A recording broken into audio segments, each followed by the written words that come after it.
حم والكتاب المبين إنا جعلناه قرآنا عربيا لعلكم تعقلون وإنه في أم الكتاب لدينا لعلي حكيم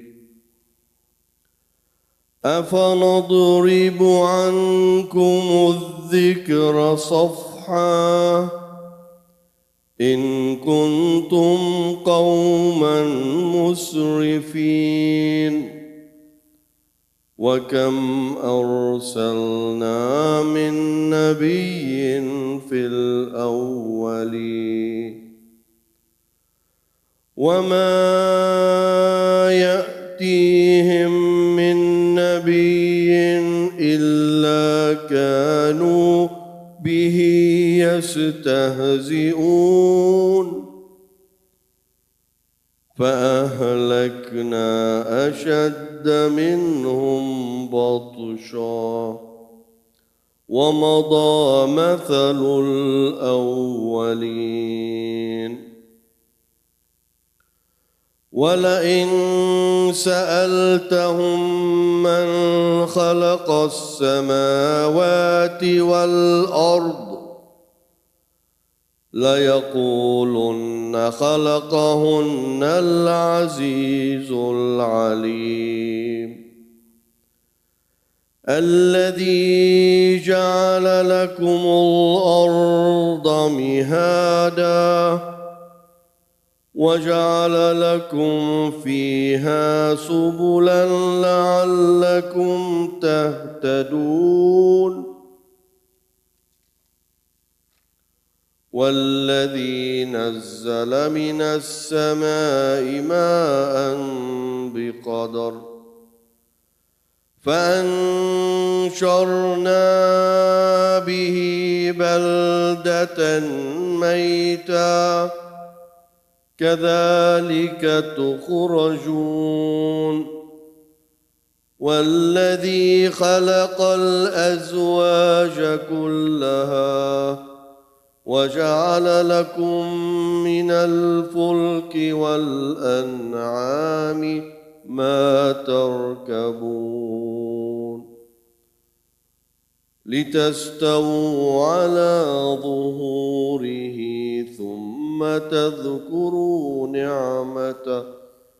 ثم تذكروا نعمة ربكم إذا استويتم عليه وتقولوا سبحان الذي سخر لنا هذا وما كنا له مقرنين وإنا إلى ربنا لمنقلبون صدق الله العلي العظيم إلى روح أمواتكم وأمواتنا وإلى روح شهدائنا رحم الله من يقرأ ثواب سورة المباركة الفاتحة مسبوقة بالصلاة على محمد وآل محمد.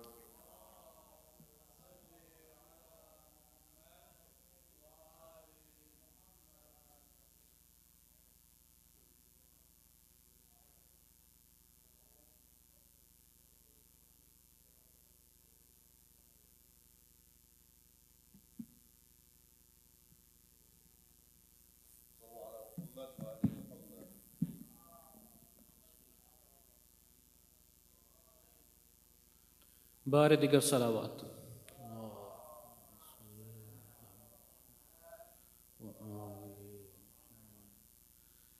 ایک روز جناب حسن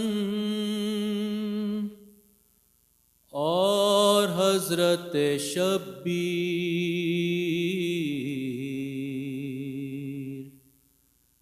نانا سے بصد شوق یہی کرتے تھے تقریر،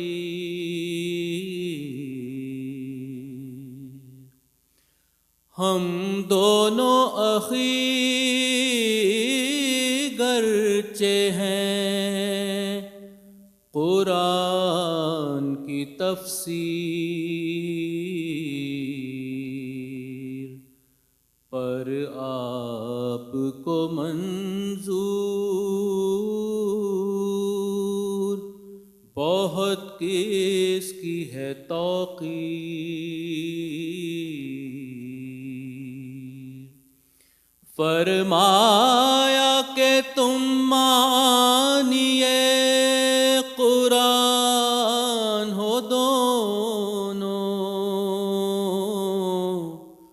واللہ کہ مجھ نانا کی تم جان ہو دونوں۔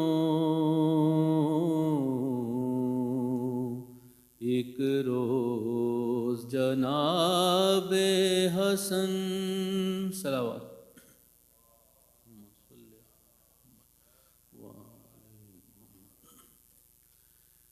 کیا نماز شاہ تھی، ارکان ایمانی کے ساتھ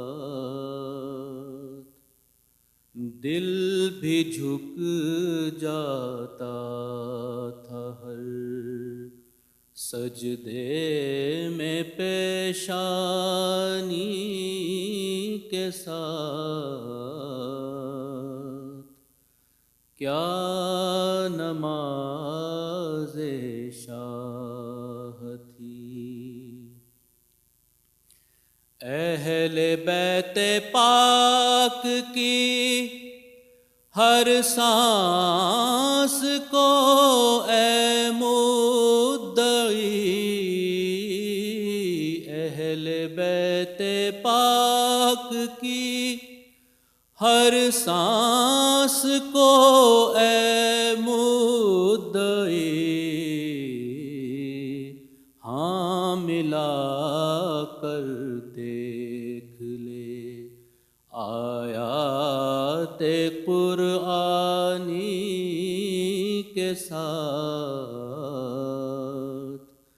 کیا نماز شاہ تھی۔ صرف رو لینے سے قوموں کے نہیں پھرتے ہیں دن، صرف رو لینے سے قوموں کے نہیں پھرتے ہیں دن، خون فشانی بھی ہے لازم، اشک افشانی کے ساتھ، کیا نماز شاہ تھی۔ اہل بیت پاک کی ہر سانس کو اے مدعی، ہاں ملا کر دیکھ لے آیات قرآنی کے ساتھ، کیا نماز شاہ تھی۔ جوش ہم ادنا غلامان علی مرتضیٰ، جوش ہم ادنا غلامان علی مرتضیٰ، تمکنت سے پیش آتے हैं जहाँ बानी के साथ, क्या नमाज़े शाह थी अरकाने ईमानी के साथ, दिल भी झुक जाता था हर सजदे में पेशानी के साथ। सलावत।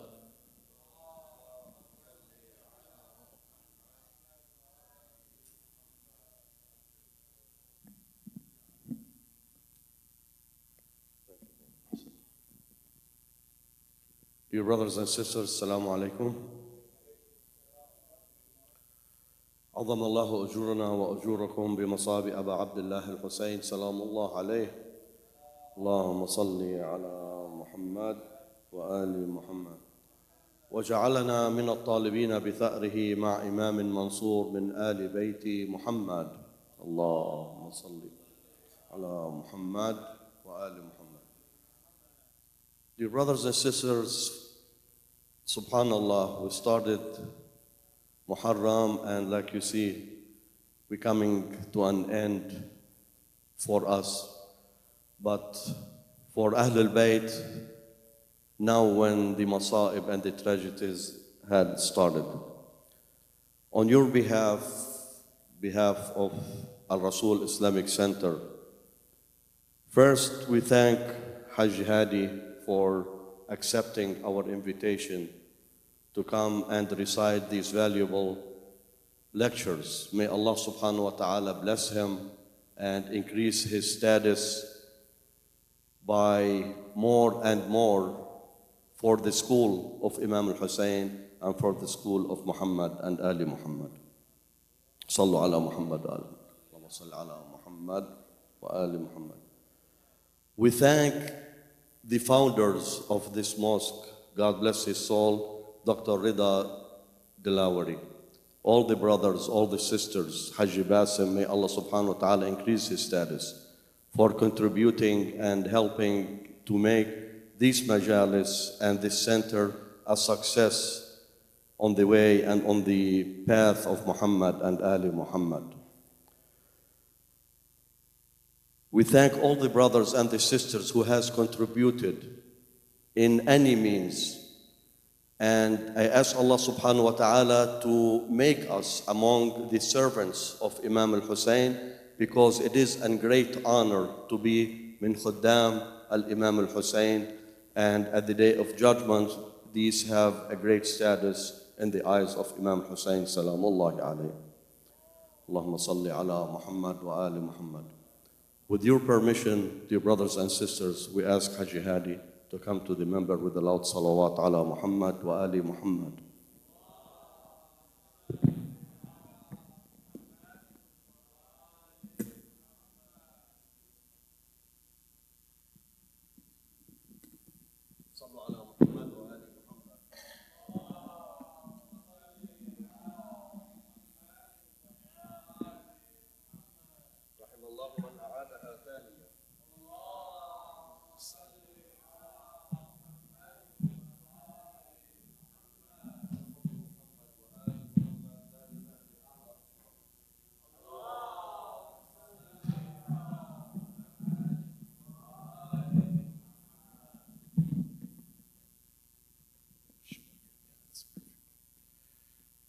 سورة مباركة الفاتحة. بسم الله.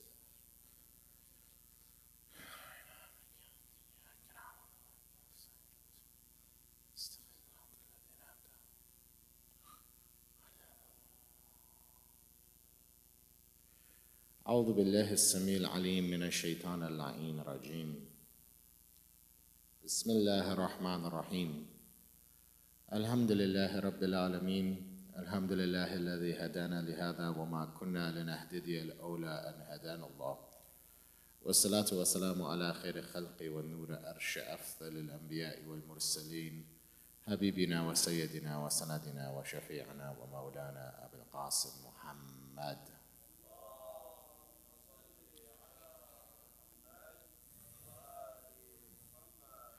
وعلى آله الطيبين الطاهرين المعصومين المظلومين أما بعد السلام عليك يا أبا عبد الله وعلى الأرواح التي هلت بفنائك عليك مني سلام الله أبدا ما بقيت وبقي الليل والنهار ولا جعله الله آخر العهد مني لزيارتكم السلام على الحسين وعلى علي بن الحسين وعلى أولاد الحسين وعلى أصحاب الحسين خصوصا سيدي ومولاي أبو الفضل العباس أمير المؤمنين سيدتي ومولاتي أم مصائب هوراء زينب ورحمة الله وبركاته اللهم صل على محمد وآله.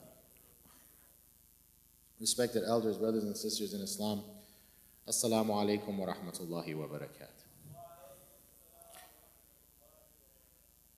First and foremost, I would like to give thanks to Allah subhanahu wa ta'ala, for without His kindness and mercy, this opportunity would not have been presented to all of us. Secondly, I would like to thank this beautiful community that has hosted me over the last 12 to 13 nights. As always, it is always an honor to be amongst such a beautiful group of people. Many a times people ask me when they're watching the lectures back home live, and they're saying, like, Brother Hadi, you're talking about certain topics that, you could probably get in a lot of trouble with. And, the response I give is that this Memphis community has such a thirst for knowledge and such, well-groundedness in Islamic studies that I feel comfortable talking to them and having this level of discourse with them. So thank you for giving me the platform of opening certain subjects up and allowing me to share the latest and greatest in what's going on. This has always been a privilege, and dare I say, if I didn't have the comfort level with the community, I probably wouldn't touch on certain subjects. I'd say, you know what, this is a very basic level understanding of Islam. I would speak about basic history lessons and so on and so forth. So thank you all for being so well educated and grounded in Islamic literature and providing this platform. Thank you, Doctor. And so what I really wanted to talk about, this lecture, I have never done it as part of a circuit or a series because it hasn't presented itself to be of use, but given that we spoke about certain subjects back in 2022, a lot of the children remember the 2022 lecture series that I gave, and we talked briefly about, the jinn stuff and the dimensions, and I could see that it had a lasting impact on a lot of the youth. People almost felt like, surreal, that, wow, our reality is kind of like Harry Potter. I didn't know we had all these funny creatures in different dimensions looking at us and all that. And so I probably wouldn't have done this subject 3 years ago. Lots changed in the last 3 years. Back in the day when we used to make fun of someone without credentials, we'd say he's Ayatollah Google. Now we live in a world of Ayatollah ChatGPT, which is like, you think Google was bad, ChatGPT, wow. That is now, you can really fool someone with your knowledge. It's gotten so bad that mid-debate, people are using ChatGPT as like a referee or a reference point. I'm not realizing that the generative AI will hallucinate sometimes and come up with its own data. You got to be careful. I've caught myself correcting ChatGPT a few times, like using the wrong verse, using the wrong thing. In fact, if you ask ChatGPT, prove to me 1 + 1 is not 2, it will actually try to do it. So we live in that world now. We live in a world where things like psychedelic drugs are being shown to our kids. Podcasts, celebrities, they're exploring these drugs that they claim will expand consciousness. And 3 years ago, it was much less than what I see in the last 3 years that has happened. And so this is almost like a proto-lecture that maybe if I have tawfiq, I'll include in my 10 nights down the line with other mosques. But I want to give it to you first, because I feel like this community has done so much work. You guys have explored so many different topics and ideas. It's very crucial that we understand, what's coming. What are our children being exposed to online, and what will they go for? See, when I was young, the worst thing that was, or I'm still young, I guess, but when I was younger, people make fun of me when I say that, when I was in my teenage years, the worst thing was a cigarette or this marijuana. We really didn't have access to beyond that, and people weren't as adventurous as they are today. Given the legalities changing, and now the government allowing marijuana in kids' hands, even though we deem it as a haram, drug or recreational drug to use because of the side effects, what we've seen now is people have gotten even more adventurous. Like the daily marijuana use has become almost redundant, not in our children's lives, alhamdulillah, but in the public eye. And so while we explore different drugs and these things are being shown to us, we're now getting comedians, famous podcasters, and celebrities talking about things like magic mushrooms, LSD, ayahuasca, all talking and citing spiritual experiences that they're having as a result of these drugs. And so a child's curiosity or a teenager's curiosity may spike. Can I speak with angels? Can I commune with gods? Can I see jinn? Can I do this? Can I do that? Only to find themselves going down rabbit holes and also harming themselves permanently because they destroy not only their brain chemistry, but they create neural pathways in unguided environments. And therefore, while it's being marketed as this super duper spiritual adventure, it can have life-lasting implications in your life. So tonight, inshallah ta'ala, we're going to be exploring this topic. We're going to kind of retrace our steps to the 2022 lecture series, and we're going to come back to the present day and see what mechanisms are happening inside the human mind that are causing these spiritual, quote-unquote, adventures. Is there a place in our scholarship that has reviewed this? What are the current Maraja saying? What are the Sunni scholars saying? What is the general public saying about these drugs? And where can we find ourselves or ground ourselves to navigate these new times that are ahead of us? Because unfortunately, the media has taken over, and Pandora's box is open. People are openly talking about, metaphysical experiences, and let's just say some children are a little too curious for their own good. And guess what killed the cat? Curiosity. Before I begin, the loudest of your salawat. Sallu ala Muhammad.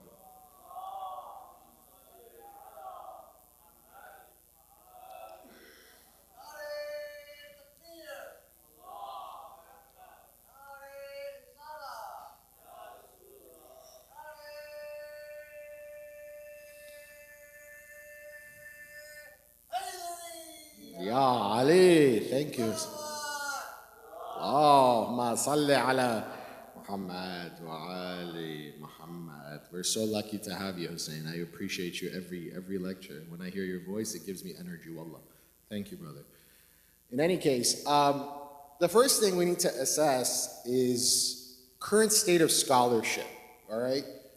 We have, and I mean this critically speaking, we have kind of dropped the ball in progressive thinking. Gone are the days of Dr. Ali Shariati. Gone are the days of Ayatollah Khomeini, where they theories of governments and reacting to societal needs. We're no longer thinkers. We're just doers. We're reacting to society. We're not coming up with new ideas and ways to implement the latest and greatest. When I was talking about the philosopher era, when Ibn Sina, Mullah Sadra, and these types were coming out, they were dealing with the Aristotelian philosophers coming to their land and challenging them. And were it not for these thinkers, were it not for the ones that were able to adapt to their environment, to come up with answers to really difficult questions, to return to the words of the Ahlul Bayt that had gone dismissed for so long, dare I say most of the Kalami scholars, most of the theologians at that time may have gone atheist because of their inability to answer philosophical questions. Islam is not necessarily a religion that stays static with every age. Islam has proven itself time and again to evolve and constantly adapt. And Islam, the Quran, and the words of the Ahlul Bayt alayhimus salam are a compass for us to navigate as new ages occur. This idea that we need to go back to 1400 years is not only a ridiculous proposition, it's not realistic. You can't do it. You live in 2025. And while I am in my heart a traditionalist, I love traditional values, I must understand the current climate I'm in today and be realistic with how we're navigating things. In my lecture series 3 years ago, we discussed the subject of ancient civilizations worshiping polytheistic gods. In fact, the polytheistic religions were infamously known for depicting their gods in different ways. You had the Vedic gods, or the Hindu gods, depicting their gods like Shiva, Ganesh, and they all had certain attributes that we discussed. You had the Neteru gods of Egypt, Amun-Ra, Osiris, Seth. You had the Aztec gods, which some of them I can barely pronounce. And what you see is that every single religion that were worshiping these gods, not only were they being able to depict them, which was something unheard of, but it wasn't so much so that it was a cause of their imagination, because a lot of them followed certain patterns and traits. Civilizations that never met each other were creating pyramids and altars for their gods. They were sacrificing for their gods. And so when we assessed the situation, we were able to come up with this concept that a lot of the polytheistic gods were actually a people that were somehow communing or communicating with deities from other realms. And what appeared to them as gods were just supernatural entities in a different dimension. That's why they were able to, come up with drawings that depicted them. Now you might say, well, Brother Hadi, how were they able to see them in the ancient times, but we're not able to see them today? Today, if you go to school and say, I saw Shiva down the street, people might laugh at you and say, yeah, get out of here. Those are myths. Those are just mythological gods that were created by an ancient people. And what we discussed in 2022 was that when you look back, each and every one of these ancient civilizations had access to psychedelic medicinal plants. So the Aztecs had access to these, what we call magic mushrooms today, but they were known as psilocybin. And they would call these mushrooms the flesh of the gods, because when they would eat these mushrooms, they would be able to communicate with their gods. So we opened a new level of understanding. How was these deities, these jinns that they were worshiping, how were they able to see them? How were they able to communicate with them? Was it just their imagination? No, there was an entire era of civilizations that were using different types of psychedelics to access different realms. And we're going to discuss how that works in our brain and how we can actually project our consciousness in different realms. But this was the common trend. In Egypt, for example, the blue lotus flower had psychedelic properties, a tea that they used to brew and commune with their Neteru gods. In the ancient Greeks, the god Demeter had a specific psychedelic drink that people would have to drink for the Elysian mysteries. And in ancient India, they used to have a drink by the name of Suma. And the Suma drink would be fermented alongside the psilocybin mushrooms and all these other things, and they would drink it. And over time, these practices would develop, and you would find that there were entire people worshiping polytheistic gods all around the same era. It was as if the flood of Noah was there to purge the world from this type of behavior.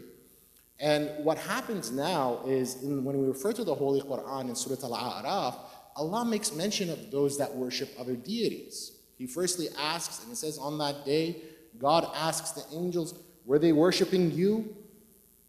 And the angels respond, La subhanaka, and all praises to you. They are not worshiping us. Bal kanu ya'budun al-jinn. They were worshiping the jinn. Aktharuhum bihi. And many of them on that day were worshippers of those jinns. So, jinn is a separate topic. You can go back to our previous lecture series in 2022. I don't mean to scare anyone. But essentially what they are is they were creatures that were on the planet Earth before humans were introduced. Shaitan or Iblis was a creation before Adam, and they were the inhabitants of Earth before the Khilafah was passed to the humankind and to be the representatives of Earth. Do they live in the same reality as us? No, we cannot use our three-dimensional faculties to experience or speak to them. But in Surah Al-A'raf, Allah also mentions, O Bani Adam, be aware of Iblis and his tribe, or Shaitan and his tribe, for they see you from a place that you cannot perceive them. So this dimensional talk that we spoke about in 2022 refers to how something at a higher dimension can perceive something in a lower dimension, but something in a lower dimension cannot naturally perceive other things in higher realms, like angels and jinns and spirits and gods and whatever else they were worshiping. So far what we've discussed is that the reason why today it's not something accessible is because we don't have those ancient practices that were happening back then.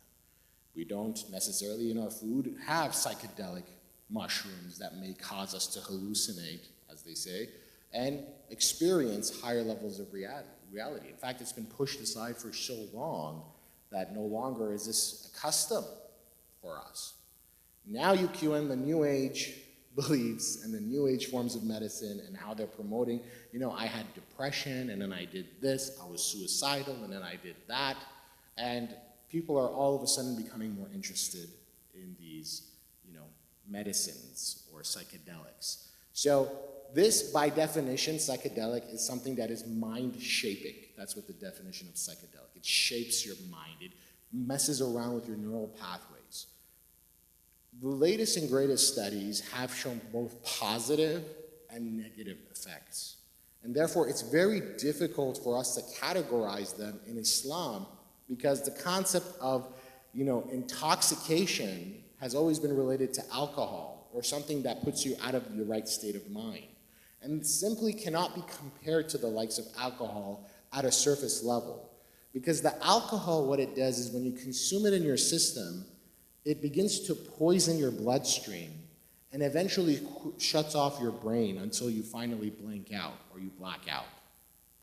That is what alcohol does. A lot of people that consume alcohol oftentimes explain that they become less shy in public settings, or they look like they have more energy. And the only thing that alcohol is doing to your brain at that time is it's slowly shutting down your brain, even the parts that inhibit certain behaviors. So if your shyness is because you're worried about what other people think, it goes away, and then you start becoming seemingly more social. It's not because it made you more social, it's because the part of your brain that was holding you back is essentially being shut down. And so eventually, when you drink too much alcohol, it poisons you so much to an extent that you faint, you black out. And this is what the Quran refers to as khamr, that which covers your intelligence, your aql. It messes you up. Psychedelics don't fall in that category. They don't make you black out, but they do alter your vision. They do alter what you're seeing and what you're experiencing. Even your sense of touch starts diminishing. So let's go ahead one by one and talk about some of the common ones that the children may hear of online, whether we like it or not. The first one is going to be the mushrooms. This one is probably the most common, easy one.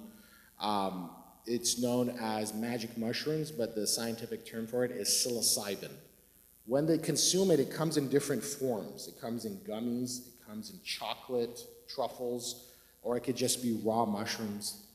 And you can imagine what dry, old mushrooms smell like, so it's not very appetizing to many people. And so what happens here is they consume it, and what it does is rather than shut your brain down, it goes into your neural pathways and it messes around with your serotonin levels. It binds to your serotonin receptors, and what recent studies have shown is that the reason why it has certain antidepressant qualities is that it shuts down the part of your brain that has to do with your ego or yourself. So if you're an angry person and you're upset with life, imagine you don't matter anymore. And this is what a lot of people explain in their, when they consume these things. They say, oh, all of a sudden, all those things that were bothering me suddenly don't matter anymore. And this is at very low doses. When you go to higher doses, people start talking about how they begin to hallucinate. And what the psychedelic drug or psilocybin is doing is it is causing your brain's fabric to not interpret reality the way you think things are supposed to be. A lot of things that, see, your eyes are having an interaction with your neurons right now to see this reality. If I start just messing around with how things are being transmitted through your brain, it's almost like I'm flipping the channel. Your brain is not able to discern reality anymore at high doses of this. Now, the thing with the psilocybin mushrooms is, it is not a lethal drug. It is not addictive, and it does create lasting effects on your brain. Johns Hopkins Hospital has studied this. There's a lot of peer-reviewed articles on it. In low doses, they have shown antidepressant qualities. In high doses, people still recover even though having something called a bad trip. Even though they may have anxiety attacks and awful events happen to them, their childhood coming up, demons showing up, monsters coming in, all of these hallucinations will happen, but for the most part, once it's over with, once that experience is over with, it's not going to cause long-lasting harm from what the recent studies say, okay? Now, obviously, the more you take, the more you're going to mess around with your brain's chemical pathways, the more your brain is going to change permanently in the way it looks at things. So just be aware of that. Is there currently a case for needing these? Is there any scholarship in Islam that's been looking into these? The majority of scholarship, unfortunately today, has been very, very dismissive and stringent in the sense that it will say it is completely haram and it is, along the lines of intoxicating you like alcohol. There's one marja, Sayyid Sadiq Rouhani, that has studied it enough to make a technical fatwa on it. And the technical fatwa is that if you're at Johns Hopkins University or you're in the presence of a skilled practitioner and they believe that your suicidal tendencies or your depression can be healed with this type of substance only as a form of medicine, then there is an opportunity to use it. Should you use it? It's better not to do it. It is categorically haram. But we've seen time and again in medicines exceptions being made. For example, morphine is an opioid. Codeine is a narcotic, but Tylenol 3 is prescribed after almost every surgery. These are highly addictive, dangerous drugs that could be sold on the street. But if there's a medical reason for it, a case can be made. Okay, so mushrooms or psilocybin is probably the least dangerous of these classifications. It is based on if you take a lot, you're going to have a lot of effects. Is it going to kill you? It will not kill you. Is it going to send you into different dimensions and weird things and reality falling apart for 6 hours? Yes. And can you harm yourself in those 6 hours? Yes. In fact, I had one brother that went through this, unfortunately unsupervised, and he said something kept trying to tell me to kill myself. Yes. So these are not things to be messing around with. Can they be synthesized and used in medical environments?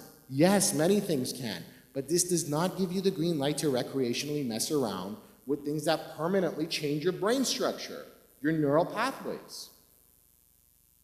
Right? So, at the least, if, God forbid, anyone is going through post-traumatic stress disorder, PTSD, they've gone through a very traumatic incident, and you are now speaking to a therapist, and that therapist suggests that they think you can have some benefit with psilocybin in a controlled medical environment, then there is a case to be made. Whether you're Marja Sayyid Sadiq Rouhani or you want to do ruju to him because he seems to be more knowledgeable on the subject, there's a case.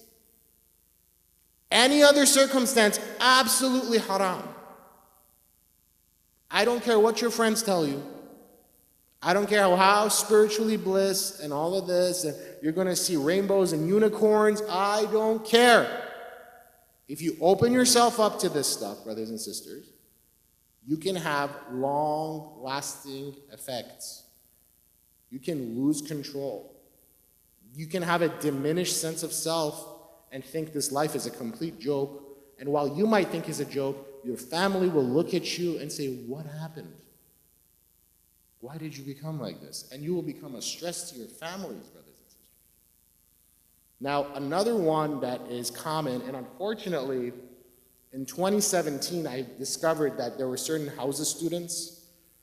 I won't say which country, and I won't say which Hausa, and I won't say, because they are prominent speakers nowadays, but they were messing around with a synthetic version of psychedelics, which is known as LSD. The street name for this is called acid. And much like the mushrooms, they mess around with your serotonin receptors and bind to your serotonin receptors. This one is very dangerous. It's not like the mushrooms. The mushrooms are much milder. This synthetic version, people have been known, even after one session of this, days later, weeks later, they go back into that hallucinated state. This is called a delayed one. There was a specific medical term, just skipped my mind. But basically, after you finish your 7-8 hours of whatever this experience is, 3-4 days, 2 weeks later, they suddenly go back into that state and they start hallucinating. Now, you could be driving, you could be holding a baby, and you might go into this state of mind and start hallucinating. And the hallucinations are very vivid. It's not like, the room becomes a little wavy. You start seeing like things you've never seen before. Shapes and fractals, kaleidoscopic vision. These things are not for a typical state of mind. Now, a lot of times people ask me, well, what is this concept of third eye? Is this what the drugs are inducing? A lot of schools in mysticism, Irfan, all of these schools, before they ever even get you to elevate your state of mind to even seeing something like that, what are they known for? Adhkar, dhikr, durood. They tell you to purify yourself. Why? Because they have an understanding of higher realms. And they know that your state of being attracts certain things in realms that you cannot even imagine. If you're staying in a state of najasa, you attract things that like najasa in other realms that your eyes are not seeing. When you're doing gossip about one another, you're attracting shayateen. These are in the hadith. But imagine now seeing them. Imagine now witnessing them. And this is why the Arif or the Sufi mystic masters will tell their students, purify, purify, discipline, purify, discipline, purify. Do not succumb to worldly desires. Do not act in grave sin because you will mess yourself up completely. Now you go and take these drugs and look for a shortcut to start experiencing metaphysical things and you haven't done the work, good luck to you. Have fun. You don't know what pathways you're opening up. Your brain is an antenna. By design, from the moment you're born to the time you die, this is why when people have near-death experiences, your brain will secrete those chemicals. And that's what near-death experiences are.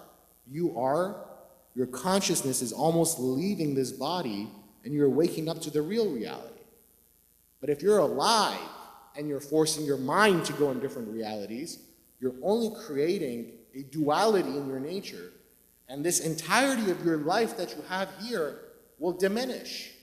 That's why a lot of people that undergo a lot of these things, they become a tad off the radar. They become like hermits. They have a diminished sense of self. They didn't have a teacher. They didn't do the purification. And now they can't even shave in the morning. Or they don't brush their teeth anymore because they think this whole thing is a joke. They think this is all an illusion and we're all just, floating around in an aquarium and they think they know higher, only to create a worse level of traditional ego. See, ego is like, I'm Brother Hadi, I think I'm special. Oh no, these guys who do psychedelics, I've interviewed them. They have something called spiritual ego. They think they know everything. And they think we're all wrong. And only someone that has hallucinated on drugs understands it all. Salawat ala Muhammad wa ala Muhammad.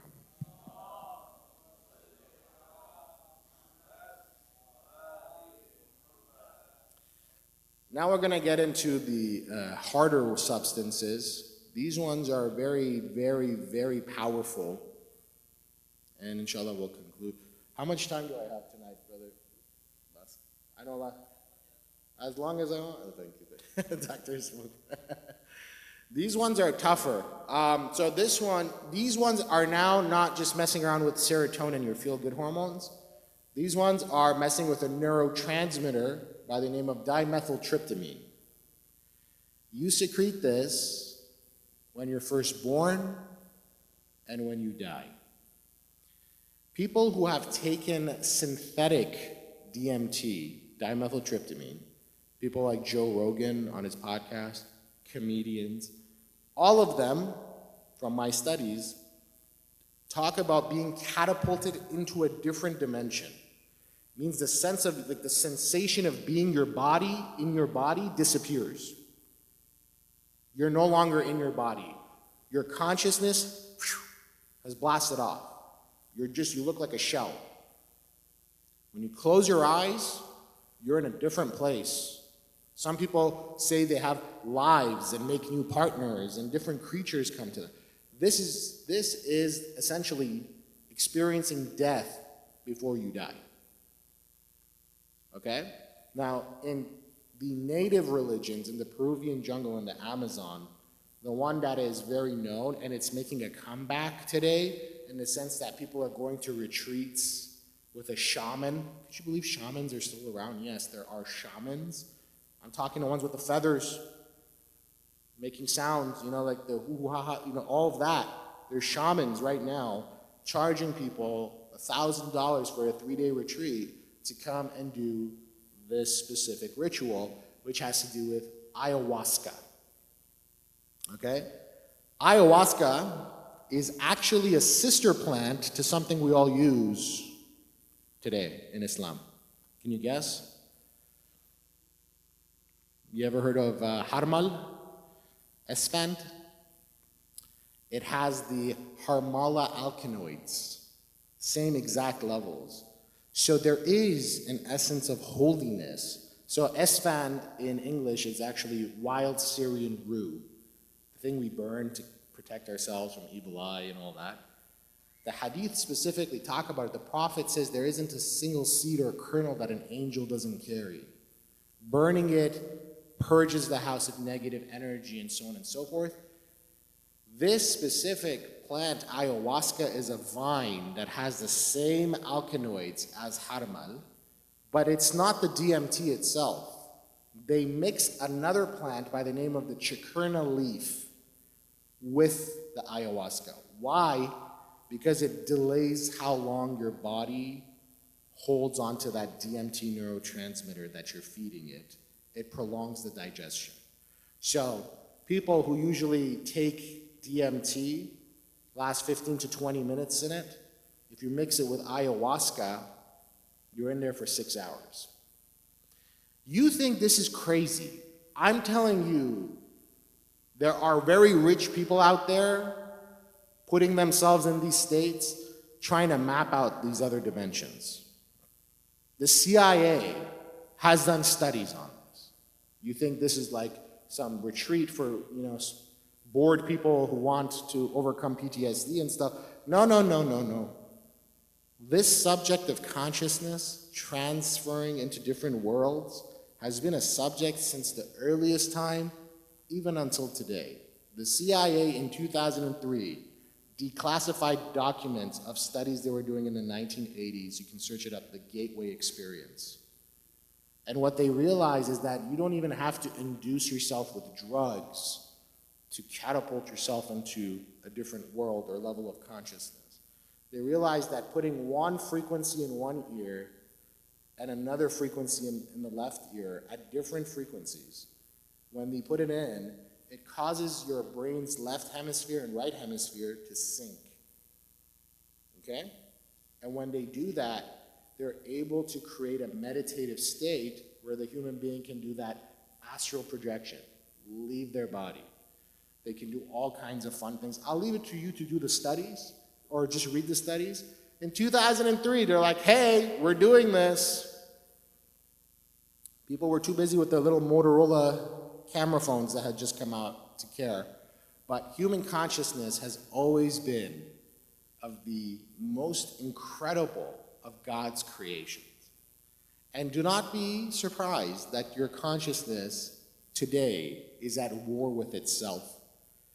Everything from the media you consume, to the food you eat, to the people you follow, is a play on usurping your amnesty, your autonomy over your consciousness. They're pulling you in different directions. Where are you investing your attention? Can we control you by manipulating this? Can we make you do things? Can we make you hate each other? Can we make you spit at each other? Can we disunite the human beings and conquer them?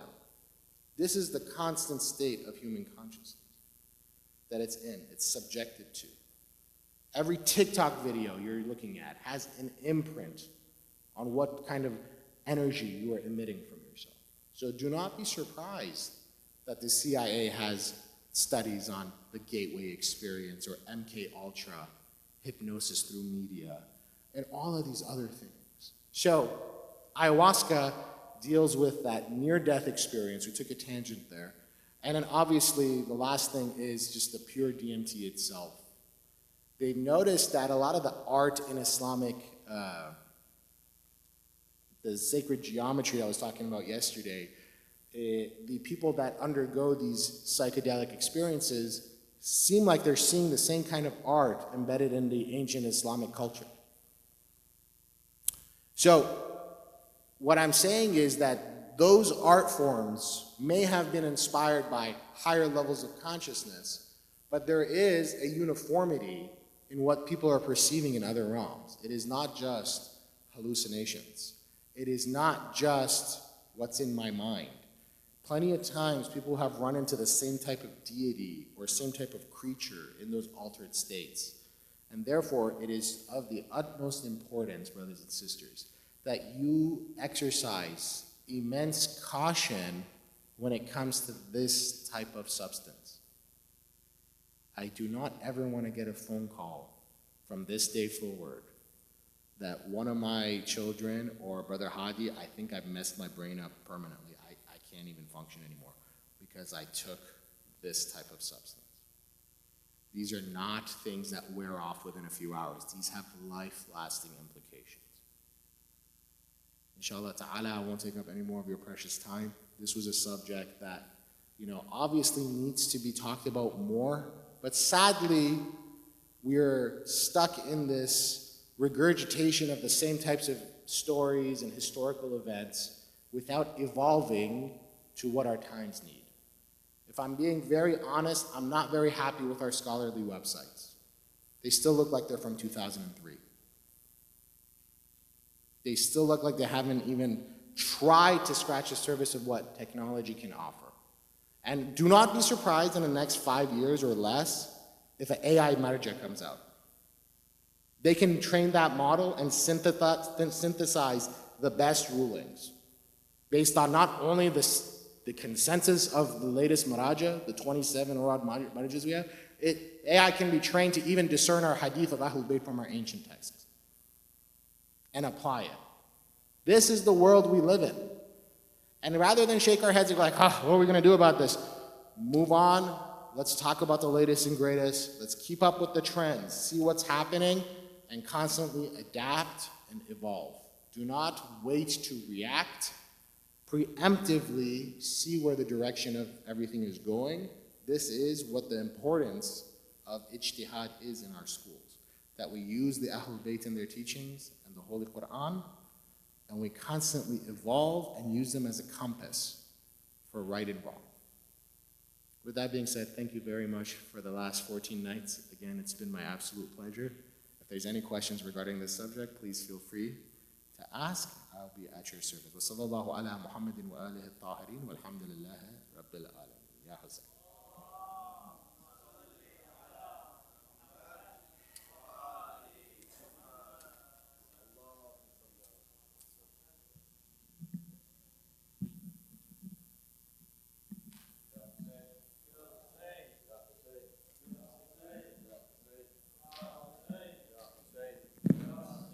يا حسين يا حسين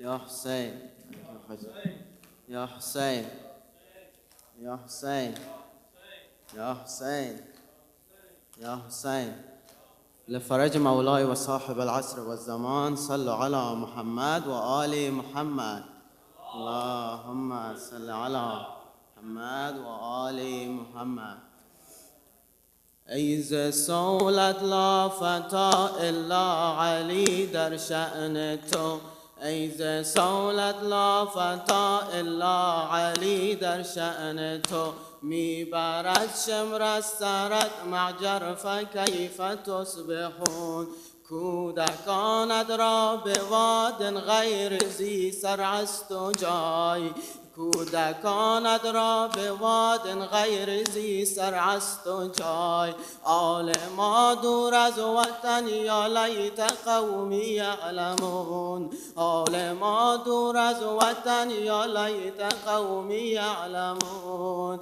انعم الله علینا برسول مدنی انعم الله علينا برسول مدني هو جدي وأبي وواصف الكون علي أنا مظلوم حسين أنا محروم حسين أنا مظلوم حسين أنا محروم حسين أنا مظلوم حسين أنا محروم حسين خيرة الله من الخلق أبي خيرة الله من الخلق اللهم صل على محمد وآل محمد خيرة الله من الخلق أبي خيرة الله من الخلق أبي بعد جدي فأنا ابن الخيرتين بعد جدي فأنا ابن الخيرتين فضة قد خلصت من ذهب فضة قد خلصت من ذهب فأنا الفضة وابن الذهبين فأنا الفضة وابن الذهب ذهب من ذهب في ذهب ذهب في ذهب في ذهب ولجين في لجين في لجين أنا مظلوم حسين أنا محروم حسين أنا مظلوم حسين أنا محروم حسين عجبا وعجبا عجبا وعجبا امت کفار که یک سر چشم پوشید از حق نمک آل پیامبر همه در ریختن خون من اون بی کس یاور شده آماده و بگرفته به کف نیزه و خنجر شده آماده و به کف گرفته نیزه و خنجر و ستجزون من الله اذا قام قیامه انا مظلوم حسین أنا محروم حسين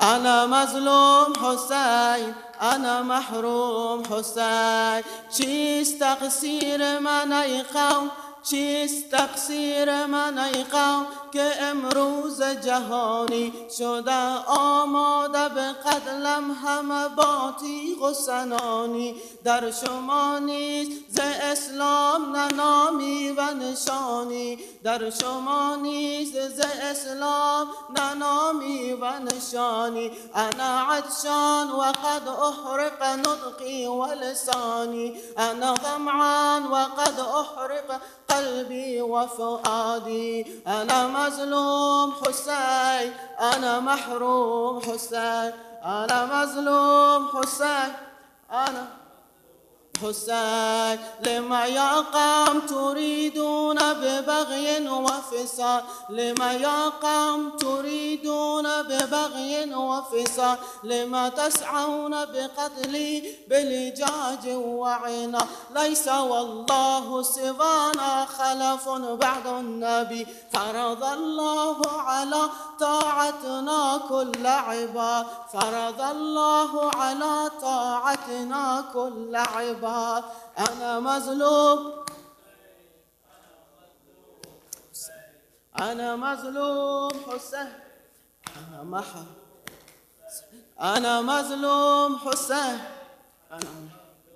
حسين من له جد كجدي في الورى أو كشيخ فأنا ابن العلمين فاطم الزهراء أمي وأبي قاسم الكفر ببدر وحنين قاسم الكفر ببدر وحنين أنا مظلوم حسين أنا محروم حسين أنا مظلوم حسين أنا محروم حسين عبد الله غلاما يافعا عبد الله غلاما يافعا وقريش يعبدون الوثن وقريش يعبدون الوثن يعبدون اللات والعزى معا يعبدون اللات والعزى معا وعلي كان سل القبلتين فأبي شمس أمي قمر فأبي شمس أمي قمر فأنا الكوكب وابن القمرين أنا مظلوم حسين يا حسين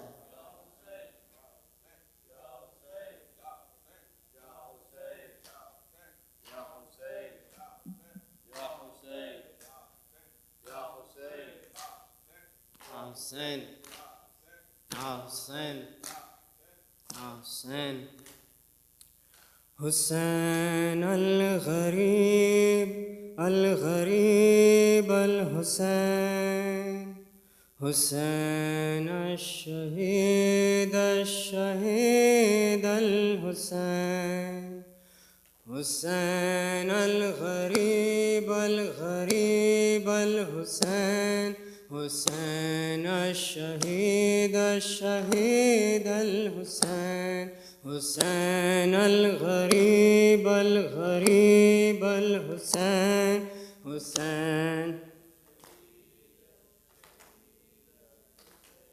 حسين الغريب الغريب الحسين حسين الشهيد الشهيد الحسين دہائی دہائی خدا را دہائی یہ دشت بلا میں ہے کیسی تباہی بہایا ہے کس نے یہ خون محمد قیامت یہ ڈھائی ہے کس نے الہی جوانوں بزرگوں کو مارا گیا ہے شہیدوں میں شامل ہے ننھا سپاہی حسین الغریب الغریب حسین حسین الشہید الشہید الحسین حسین الغریب الغریب الحسین حسین اٹھی اپنے مرکز سے بنت محمد سیاہ شب کی چادر میں چہرہ چھپا کر گئی کربلا میں تو اس نے یہ دیکھا ہے بوسیدہ کرتے میں ایک لاش بیس ہے بدن سارا تیروں سے چنی پڑا ہے لہو میں ہے ڈوبا ہوا سارا پیک حسین الغریب الغریب الحسین حسین الشہید حسین الغریب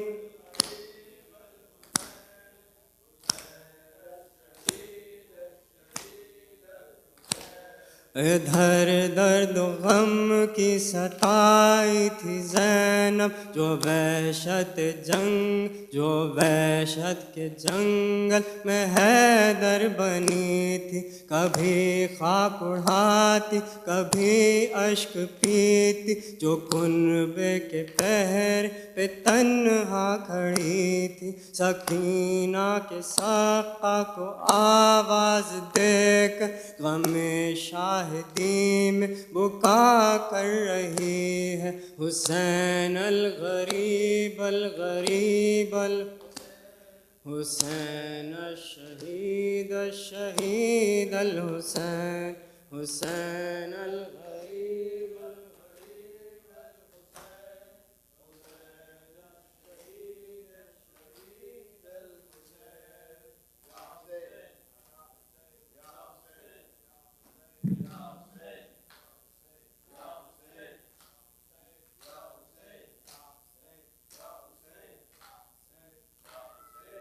قرآن سنا بھائی، نظروں سے چھپا لے زینب کو، بے پردہ ہے ماں جائی، بے پردہ ہے ماں جائی، نظروں سے چھپا لے زینب کو، قرآن سنا بھائی، نظروں سے چھپا لے زینب کو، قرآن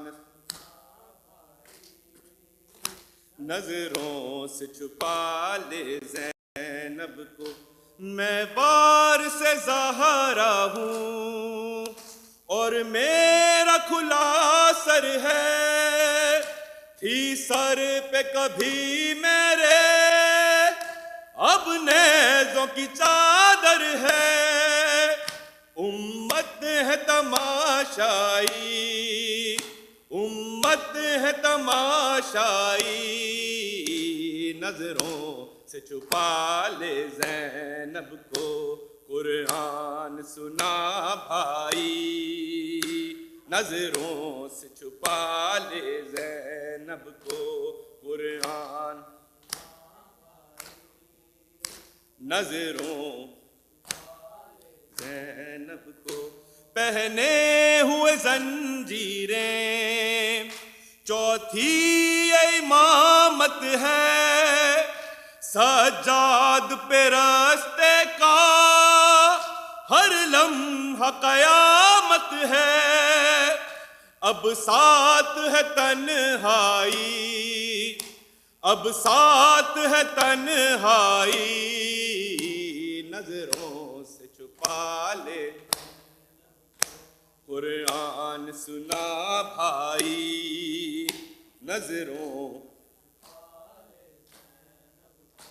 قرآن سنا بھائی، چھپا لے، یثرب کی میں شہزادی، میں فخر ختیجہ ہوں، اس وقت کی مریم ہوں، میں ثانی زہرا ہوں، بازار میں اب آئی، بازار میں اب آئی، نظروں سے چھپا لے زینب کو، قرآن سنا بھائی، نظروں سے چھپا لے زینب کو، قرآن پالے زینب کو، ہنستے ہیں ہنساتے ہیں، بازار سجاتے ہیں، کیوں آج یہ کلمہ گو پھر عید مناتے ہیں، اور بجتی ہے شہنائی، اور بجتی ہے شہنائی، نظروں قرآن سنا بھائی، نظروں سے چھپا لے زینب کو،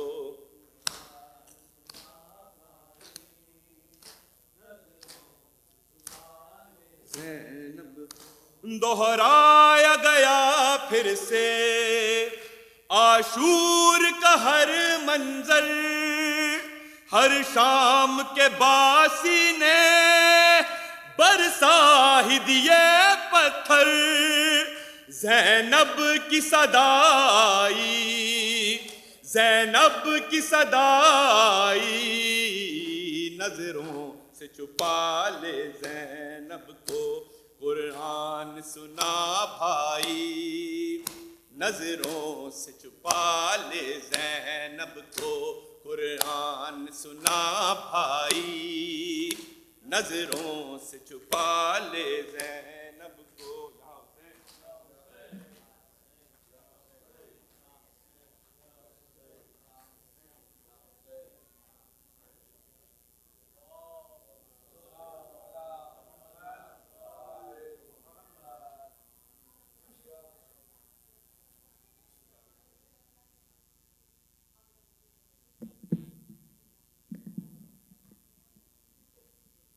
نويت أن أزور سيدي ومولاي أبا عبد الله الحسين نيابة عن صاحب العصر والزمان عجل الله تعالى فرجه الشريف، نيابة عن والدي ووالد والدي ومن أوصانا بالزيارة والدعاء. بسم الله الرحمن الرحيم. السلام عليك يا وارث آدم صفوة الله، السلام عليك يا وارث نوح النبي الله، السلام عليك يا وارث إبراهيم خليل الله، السلام عليك يا وارث موسى كليم الله، السلام عليك يا وارث عيسى روح الله، السلام عليك يا وارث محمد حبيب الله، السلام عليك يا وارث علي ولي الله، السلام عليك يا ابن محمد المصطفى، السلام عليك يا ابن علي المرتضى، السلام عليك يا ابن فاطمة الزهراء، السلام عليك يا ابن خديجة الكبرى، السلام عليك يا ثار الله وابن ثأره والوتر الموتور. أشهد أنك قد أقمت الصلاة وآتيت الزكاة وأمرت بالمعروف ونهيت عن المنكر وأطعت الله ورسوله حتى أتاك اليقين. فلعن الله أمة قتلت، ولعن الله أمة ظلمت، ولعن الله أمة سمعت بذلك فرضيت به. يا مولاي يا أبا عبد الله، أشهد أنك كنت نورا في الأصلاب الشامخة والأرحام المطهرة، لم تنجسك الجاهلية بأنجاسها ولم تلبسك من مدلهمات ثيابها. وأشهد أنك من دعائم الدين وأركان المؤمنين، وأشهد أنك الإمام البر التقي الرضي الزكي الهادي المهدي، وأشهد أن الأئمة من ولدك كلمة التقوى وأعلام الهدى والعروة الوثقى والحجة على أهل الدنيا. وأشهد الله وملائكته وأنبياءه ورسله إني بكم مؤمن وبإيابكم موقن، بشرائع ديني وخواتيم عملي، وقلبي لقلبكم سلم، وأمري لأمركم متبع. صلوات الله عليكم وعلى أرواحكم وعلى أجسامكم وعلى أجسادكم وعلى شاهدكم وعلى غائبكم وعلى ظاهركم وعلى باطنكم. بأبي أنت وأمي يا ابن رسول الله، بأبي أنت وأمي يا أبا عبد الله، لقد عظمت الرزية وجلت المصيبة بك علينا وعلى جميع أهل السماوات والأرض. فلعن الله أمة أسرجت وألجمت وتهيأت وتنقبت لقتالك يا مولاي يا أبا عبد الله.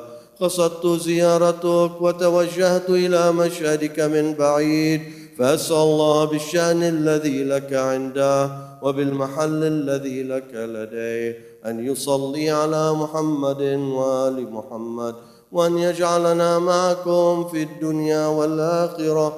اللهم أمتنا ممات محمد وآل محمد، وأحينا حياة محمد وآل محمد، وارزقنا في الدنيا زيارة محمد وآل محمد، وفي الآخرة شفاعة محمد وآل محمد بحق محمد وآل محمد.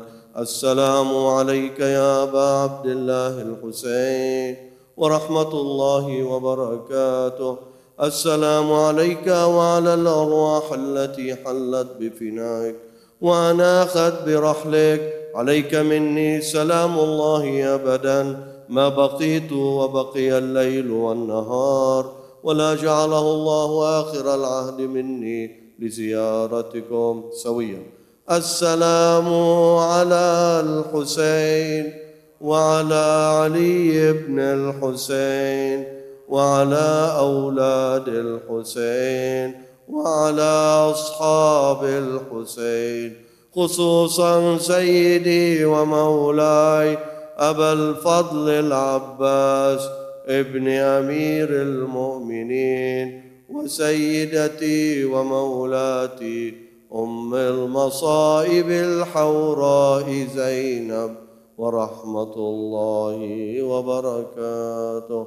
لتعجيل فرج صاحب العصر والزمان، تيسير الأمور، شفاء المرضى، قضاء الحوائج، إلى أم البنين، إلى روح أمواتكم وأمواتنا، وإلى روح شهدائنا، وبالخصوص إلى الحاج غيبة محمد حسون، الحج كامل هادي العبودي علي أوكتاي، جميع المؤمنين والمؤمنات، أمواتكم وأمواتنا، والديكم ووالدينا، وروح شهدائنا.